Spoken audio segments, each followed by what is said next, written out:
get your head around that, about how important it is to everybody and how much attention has been given to your rehab? I think I understand that. I mean, I also think it's most important to me, and I don't want that to get misconstrued. And I think, as you guys know, by nature, I'm a private guy, and I think sometimes it's a little awkward for me to share things that I don't think need to be shared. But I do know this: I am super stoked, about how I feel today. It's the best I've felt in a long, long time. I'm really, really excited for this camp. It's been good previous 2 days with the rookies and the young guys and some of the quarterbacks. Getting to do some work was nice to sort of acclimatize a little bit. But I think I understand the interest in a sense. I think I understand how passionate Colts fans are and how excited they are for the season. But I can assure you this: no one's more excited than I am, and no one cares more about it than I do. Yeah. Andrew, when is the last time you came into training camp this healthy? I mean, because probably a couple years, I guess. Yeah, a couple. Was it years prior to 2015 camp? Well, yeah, the camp before that, with the kidney year and the shoulder year, was probably the healthiest. And is there a sense of is relief is the right word? What's your feeling about it? Okay, that's behind me. I'm moving forward. Yeah, I guess a little bit, but I'm also not kidding myself. There are many steps to go, and this is one of them. And I know I sound like a bit of a broken record, and it is cliche, but I believe it. Yeah, it's fun to be here, and it's fun to sort of take a second to look back, and say, oh man, look at the steps I have taken, look how far I have come, look how far this team has come. But we have got a lot of work to do. I have got a lot of work to do, and that to me is exciting. It's not intimidating. I'm nervous. It'll be interesting to step on the field again and practice, and there'll be some times that I'll scratch my head and say, "What the heck did I just do? What's going on?" But I know if I keep this same attitude, perspective, just improving every day, and I know that's what this team's going to try to do as well, is improve every day. Then I think we'll end up in a good spot. That's one thing Chris Ballard said, is even though you're good to go, there's still going to be questions along the way. You throw an interception, you throw a ball, there's going to be, what was that? Is that just part of the process? Yeah. Until you're back on all that? I think there will always be questions along the way. And again, I think if you go back to sort of living in the process, living in the day and improving, not repeating mistakes, I've always been a big believer in that. What are you most nervous about? You said you're nervous.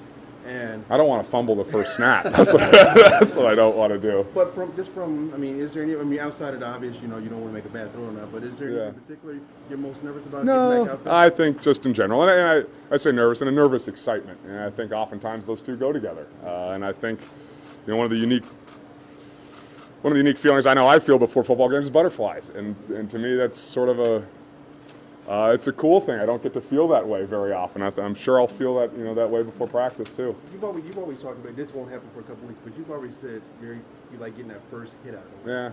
And clearly, when you get that hit, where everybody's gonna look and see, oh God, how did Andrew get up off on the shoulder and stuff? Are you still looking forward to that? I guess so. I might have to ask Big Al to do it one day at practice. I would know what's around, but yeah, I think so. And that is a ways away, and there's so much work to do to get to that point. Yeah. And what constitutes you'll have to alter the way you play at all in the coming year and years? Yeah, I do. I think I'd be a bit of a fool not to be honest. As I look back, if I do a sort of self-scout over the past, let's say, the first part of my career, then there are hits that I could have avoided taking, and there are times when the ball could have been thrown away or another decision made that would maybe have spared me a hit here or there. Now, do I regret not doing that? No. But will I learn from that? Absolutely. And there are times and places and situationally, as we know, football is a situational game at heart, that you put yourself out there. But I think I'll also have to understand how to be smart and how to protect myself, protect the team. Andrew, you've also said that before. Say that A little counterintuitive. Counterintuitive. As in, goes against my style of play, counterintuitive? For me, counterintuitive? Maybe a little, but I don't think I'll be any worse for the wear because of taking that to heart. And yes, I have mentioned that before, and I've just got to do it. Sort of at some point, talk is cheap, and go out and do. And I'm curious, how much further in your rehab are you right now compared to at any point last fall? Yeah, I feel like I'm in a much better place. I mean, yes, absolutely. I'm the best I've felt in a long, long time. I've got work to do still. I've got things that I have to do. I mean, there's things that I'm gonna have to go out and prove to myself still. But yeah, I feel a lot better. So when you go out there will be those plays that you will want to have back, right? Well, I'm hoping there are not, but yeah, there will be things that. I mean, even the couple days, even as I've been going, sometimes they're like, whoa, you know, why did that go over there? Okay, so given that, what Yeah. constitutes success? I mean, is it just being out there? Is it just No, how it's do you measure it? yeah, no, there are no awards for just walking out on the field. You know, that's for sure. To me, it's getting better every day, and that's, you know, part objective, part subjective. And you know, at the end of the day, that's really it's a question for me to answer to myself, and also Frank and Chris and my teammates. And I'll tell you what, I am so excited to be around like guys and be part of it. For a lot of this stuff, not that I've been doing it alone. I've had a lot of help from a lot of people, and I'm so thankful for that, both, you know, within this organization and outside of the organization. But certainly a lot of it has been alone and can get somewhat lonely at some time. And so to be back and get to work with the guys and be around the guys and do individual like the past couple days and not think about my arm, like not just sort of let go of that. Governor has been awesome, has been liberating and refreshing in a sense. And so I hope I can keep that sort of attitude going. So the next question, this is a point you were not at this point last year because you were doing, I think, scout team was the closest you really came, right? Yeah, and that was middle of the season and in a different circumstance, I would say. How important is it to you to have some playing time in Seattle? Frank said he wants Yeah, that's shoot, Dave. That to me is a long way away. But you know, I'm sure when it gets to that point, I'll be juiced, ready to go, and there'll be certain things, like I said, that I think I'll have to prove to myself that I'll want to do, you know, on a football field against a different color jersey. Was Chester the only guy you called out? Say that again. Say it again. Was Chester the only guy? How do you know about that? Twitter's a bad Next question. Did you ask T.Y. to head out? Did you ask anybody else? I'm not going to talk about the summer stuff that we do by ourselves, if you don't mind. Yeah. Andrew, How long have you been able to throw and not think about your arm? Yeah. Big, right? Yeah, it is big. It's been a long time. Yes, it has. And So you started in like what, May? yeah, As long as we know. as far as you know, Zach. Yeah. You know, it's been sort of recently that I've been able to let go, and again, like doing it by yourself is one thing. Doing it with a guy like Chester Rogers is another. Doing it with someone else catching people walk. Doing it in individual where you're making reads on guys. You know, there are these steps that I've taken, and I think each step has helped me mentally. And as I've learned through this, and as I've talked to anybody who's been through a surgery and injury that's substantial of some sort on our team, on different teams, you know, I think mentally it's hard on guys, and I don't think I respected how hard it was going to be on me mentally. And I think at times in the past I did not handle it the way, you know, I would have wanted. Did not admit that I was like struggling to a certain point. So I think being a little more honest to myself about that has helped let go, I think, of the fear, anxiety about a shoulder injury, if you will. Andrew, you're regarded for your arm strength. When you're throwing the football, do you feel like that is where you want it to be? I've got some work to do still, and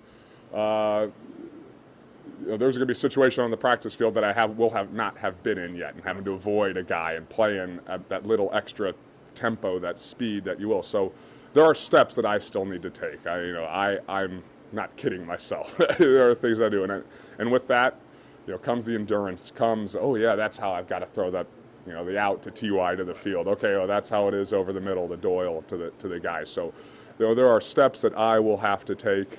I feel really good about where I am now, and I better, you know, I owe it to myself to stand here a week from now, whenever I talk to you guys next, and have improved, and you know, go to bed tonight saying, all right, I did this to improve, and I got better.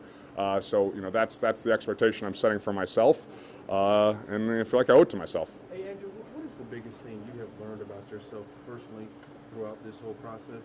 I know you've said a number of times you've never gone through anything like this. So Yeah. what have you learned most about yourself? That it's okay to ask for help. It's okay to talk to people about things. You know, how really grateful I am to get to play a team sport, to get to play really, it's a game. You know, to get to play a game that I got to play is, you know, organizing Swedish and English kids in an elementary school in Germany, you know, to teach her how to play football, because my dad played football, you know. So I'm so grateful to play this game and be a part of a team sport and have teammates. You know, I think that's very, very cool, and learn how to be honest to yourself about progress and getting better and not biting off more than you can chew. I got a lot of things. We can talk some more later. And you pay much attention to the outside expectations, which are not very high on this team. Does it motivate you? Do you just ignore it? Or do you have more things on your It doesn't. plate? Yeah, I certainly. And you know, we probably sat here 7 years ago in 2012 or 8 years ago, and you know, the expectations are probably the outside expectations, as I understand, are probably as low as any team ever in the league, and it doesn't matter. You know, there are guys in that locker room whose expectation is very, very high. And my expectation is very, very high. The guys at the top of the food chain, Mr. Ballard, Coach Reich, we have high expectations for ourselves, and motivation, I mean, whatever. But to win, to compete, Yeah. to be there in December and January. Yeah, the same goals always exist. Absolutely. Andrew, that's when you came in. On Thursday, how much is it weighing the rust of getting that full strength back versus the rust of new personnel, new offense? Yeah, there's a lot of new. Absolutely. What is the balance? Oh, I don't know. I think it's one of those things I have to go out and see and what it is. And you know, I'm on the one hand, I know I haven't played in a year in practice, and it is a new regime. But I also know that I have played a lot of football in my career, and at times pretty darn well. So we'll see what the balance is, and I'm open ears, open eyes, trying to learn as much as possible, and again, making sure I'm improving, making sure this team's improving. I was so excited about my question. We knew how passionate you were coming out of college, but is it safe to say that your love and appreciation of the game has grown even more in this time? Yeah, it has, and the perspective's a little different, that's for sure. I love being a Colt.